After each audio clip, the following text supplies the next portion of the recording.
When the Indian Constituent Assembly sat down to structure a new nation, they faced a distinct problem. They had to translate abstract philosophical ideas about human dignity into a binding, enforceable legal code. They did not invent their civil liberties from scratch. They pulled directly from the recently drafted Universal Declaration of Human Rights of 1948. They also studied the American Bill of Rights, drawing on its framework to explicitly enumerate specific protections for citizens against the state. Kept in Part 3 of the Constitution, these fundamental rights operate on the principle of paramountcy. They are not policy suggestions. They establish a supreme legal threshold. The immediate consequence of this threshold is absolute. The state cannot make any law that abridges these rights. Any law passed by a legislature that acts in derogation of Part 3 will automatically shatter upon contact, rendered instantly void. By embedding this paramountcy, the framers ensured that human dignity was a governable, legally restrictive reality, immune to the daily whims of politics. The Indian Constitution operates as a precise mechanical system. It is engineered to legally balance the absolute dignity of the individual against the necessary security requirements of the state. This blueprint maps the three-stage architecture of Part 3. First, the baseline of equality. Second, the bounded freedoms. And third, the enforcement engine. Substantive rights are legally inert without a built-in enforcement mechanism. Let's look at how the system builds out, starting from the foundation. Article 14 establishes the legal baseline, but equality in the Indian Constitution contains two opposing yet complementary legal concepts. This matrix shows the split. On one side, the British-derived negative connotation, equality before law, meaning the strict absence of any special privilege. On the other, the US-derived positive connotation, equal protection of laws, meaning people must receive equal treatment in similar circumstances. Articles 15 and 16 apply this principle by explicitly prohibiting the state from discriminating against any citizen based on religion, race, caste, sex, or place of birth.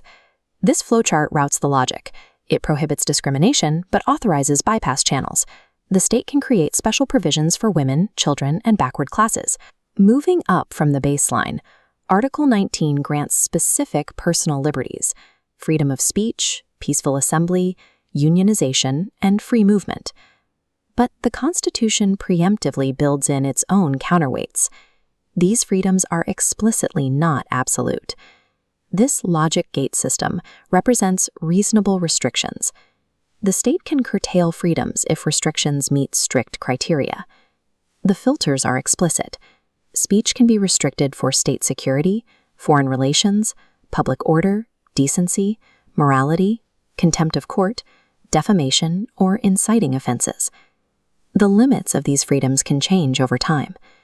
The right to property was originally a fundamental freedom under Article 19, but the 44th Amendment in 1978 downgraded it to a mere legal right.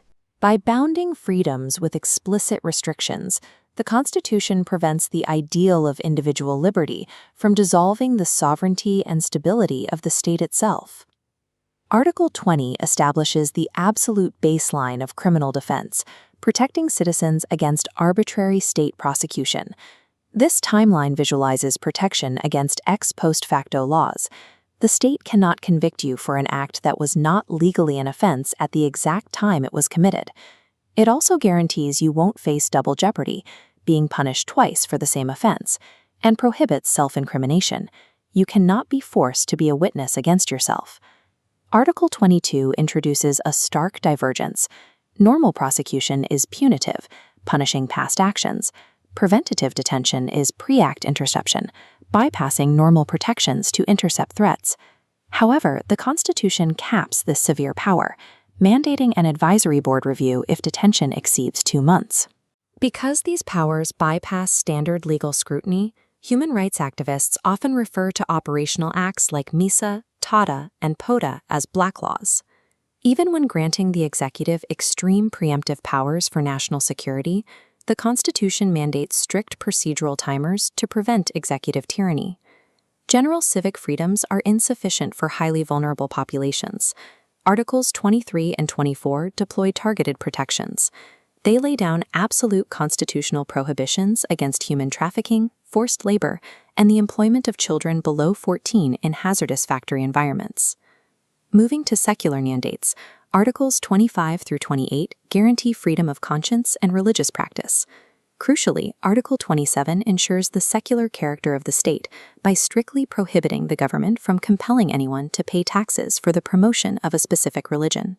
Articles 29 and 30 grant cultural and educational rights, giving religious and linguistic minorities the explicit power to establish and administer their own educational institutions.